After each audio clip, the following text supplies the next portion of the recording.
It's very quick. It's generally uneventful. They go to sleep and they don't wake up. Mike Graczyk spent years crisscrossing the state of Texas as an Associated Press correspondent. His stories spanned the typical fare, politics, destructive weather, courts, the odd art project. But it was his coverage of death row and its many executions that won him distinction. It was very obvious from the way he looked that he had put up a struggle. He was restrained with black Velcro restraints at his wrists. He had a very rumpled white prison shirt on. He was covered for the most part with a sheet, which is fairly unusual for executions that we see here in Texas. Nobody else in Texas, which has long led the U.S. in the number of executions, has seen as many executions as Graczyk, prison officials say. Graczyk himself has lost count, but he believes he has witnessed more than 400 executions. Now retired but still writing about executions for AP as a freelancer, Graczyk looks back on his years of reporting from the Texas death chamber. Back in 1983-84, when I did my first one, these were some pretty major news, and a whole lot of reporters were dedicated to covering the story. And over the years, as capital punishment became more accepted, then the news urgency or the pressure diminished somewhat, and it became that I just kind of the last person standing. Graczyk recalls the first time he covered an execution. It was 1984. AP had just transferred him from Detroit to Houston. Texas had resumed carrying out capital punishment. Oh, I remember it quite vividly. Inmate's name was J.D. Autry. His nickname was Cowboy. And what I remember most about it is that we were set to attend his execution, and the very first time it didn't happen. We were escorted to the death chamber, waited outside, and got word from the prison officials that the Supreme Court had stopped it. Autry's execution was resumed a few months later. I remember being in the death chamber just a few feet from him as he was given the lethal drugs, and he had a witness there who was a pen pal, someone who had exchanged letters with him in prison, and she was very distraught and emotional, and she had been remarking about his I believe it was pretty brown eyes, if I recall correctly. And as he became unconscious, his eyes closed, and she was very, very distraught and was wailing and crying loudly. And as the moments went by, she began regaining control, and then at some point his eyes popped back open, sending her into just another round of emotion. Graczyk has witnessed so many executions since then, probably more than any other American. The more high-profile ones come quickly to mind. Oh, there was the railroad killer, a very famous serial killer. Has had a trail of bodies from Mexico to Canada and all points in between. His name was Resendez. The Gary Graham case in Texas was very prominent. There have been several inmates from what's known as the Texas Seven, a group of inmates who escaped from a prison in South Texas, killed a police officer up around Dallas, and then were arrested in Colorado after a nationwide manhunt. That drew all kinds of attention. Does watching people die for a living take its toll? Graczyk insists that it doesn't. I don't really have any kind of a relationship, so to speak, an emotional attachment to them. So that kind of makes it a little easier. I think you always have to remember why you're there, and it's to do your job and to report a story. And thirdly, I think that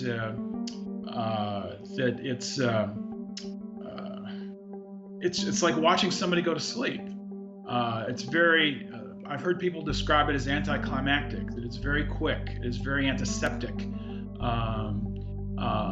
I think the prison officials here do it with great dignity and I almost hesitate to say efficiency, because that can be perceived in some circles as in a very disapproving way. But the fact is that it's very quick, it's generally uneventful, they go to sleep and they don't wake up. Writing about the execution has become a routine. Before his trip to the death chamber, Graczyk tries to meet with the inmate. I try to set up an interview with an inmate, go to death row and talk to him or her, and give them the opportunity to at least have their side of the story. I think it's important that they at least have a chance to do that. And I would hate to be standing in the death chamber and as part of their final statement, they say, I really wanted to tell my story, but I never had the opportunity to do so. And if they were to do that, I could point out and say, well, we requested an interview with them, but they declined. I will go up to Huntsville, Texas, which is where the executions occur, about mid-afternoon of that day and get situated up there. And then once you're up there, you figure out what the mood of the inmate is. You'll talk to a prison media spokesman who went over to see the inmate. And it gives you perhaps an idea that, they're going to be combative, or they've kind of accepted their fate, or just kind of lay of the land kind of sense. And if need be, update the story to reflect that. And then, assuming all the appeals have been taken care of, have been resolved, then go at 6 o'clock. We go into the death chamber and watch what's going to happen. AP and a local newspaper, the Huntsville Item, have guaranteed spots in the death chamber. 3 other spots for the press are up for grabs. Graczyk says the executions need a witness without an agenda. I think it's important that the media or someone without a stake in the case be present for any kind of capital punishment. I can't think of an authority that the state, the government has, that's any greater than the authority to take your life.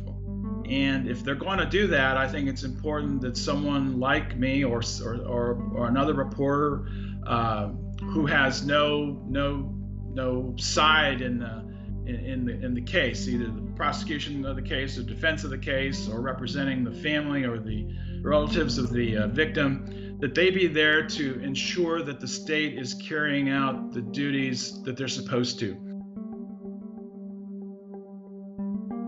Over the years, Graczyk has come to see cities and towns as places where ghastly crimes happened, the perpetrator convicted and sent to death row. You do the reporting on the cases, so you get really familiar with them. A lot of the idiosyncrasies, perhaps, or the details of perhaps what he may have said or she may have said on the gurney, that kind of fades away. But you do recall just the nature of the stories and the inmates and why or how we got to this point where we're at. I mean, I travel all around Texas extensively, and it's amazing when you go to a certain city or town or whatever, you can relate to the murder that happened there, as opposed to just the fact that it is the town you're in. Like if someone were to mention Jasper, Texas to me, I think of the Jasper dragging death case. I saw one of those guys executed, and another one is still on death row. We hear about Gun Barrel City, Texas. There was a woman there named Betty Lou Beats, who I saw put to death for killing her husbands, plural, and burying several of them under a wishing well that she had in front of her trailer home in Gun Barrel City. You can't make this stuff up. You go to I know about Irving, Texas, which is a suburb of Dallas, because that's where the cop was killed by the Texas 7 of escapees. Graczyk says he has learned a lot from covering death row. Life is fleeting, for example. I think I have a greater appreciation for life. And when you see the efforts, the almost desperate at times legal efforts that attorneys make to save the lives of these inmates, you get an understanding of how important life is. You also get an understanding of how quickly life can be taken when you stand there and 1 minute someone is speaking and breathing and looking at you and perhaps even talking to you directly, and the next minute they're gone. And it gives you the reality that the ability to take a life is so quick. And then when you reflect on the fact that the person who is being executed in nearly all cases very quickly took the life or lives of other people just as quickly, it really hits home the fact that life is precious and that all these efforts are made to save it, and just how quickly it can be gone.